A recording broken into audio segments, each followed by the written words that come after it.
Well, no, what should the people do? What people of Zimbabwe should do after having, they seems to have tried everything. They've tried elections. Elections were never. They chose leaders. They were denied to choose to have leaders of their own choice through a free and fair elections. They were denied. Reforms are restricted. Some people, they say they will never reform themselves out of power. They've tried everything, you know. So, one of the options that is perhaps left to the people is a revolution.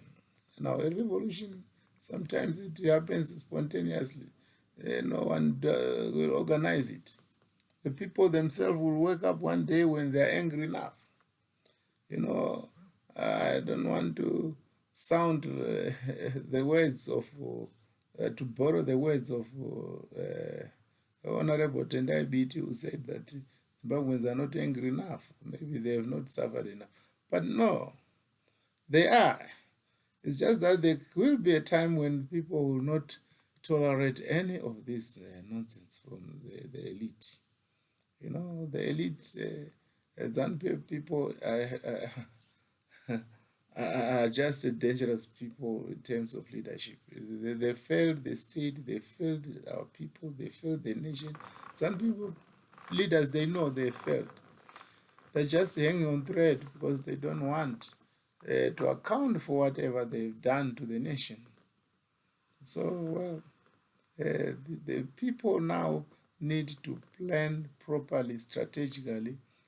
Of course, there are so many ways that we cannot even discuss overboard, which the people might use. Civil disobedience is one of the ways that people can use. People can go in the streets and can even stay out of work, away from work, like what they did on the 31st. On the 31st, people stayed away. You know, it was a fight.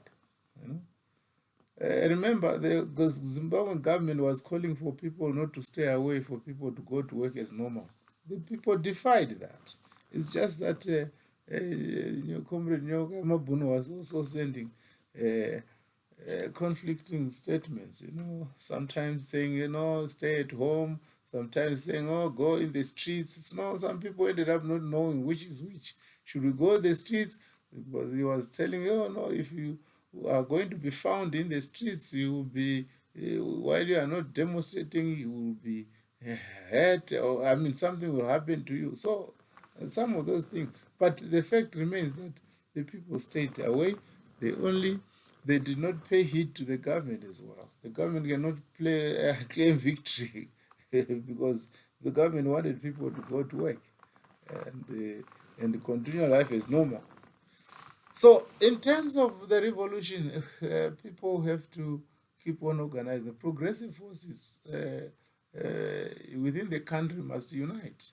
When the progressive forces around the region must be reached out to, we would rather have also solidarity from the progressive forces from the region, international community to come and give solidarity. But there's not when people must lead. They must provide ways of prosecuting the struggle. And I want to believe that there are many ways. Revolutionaries never run out of ideas of struggle. They never run out of ideas of fighting for justice and freedom, for fighting for their liberation. So I want to believe that the time is coming, and it's coming soon, that people will take it upon their hands and will demonstrate that power belongs to the people and that nothing lives forever.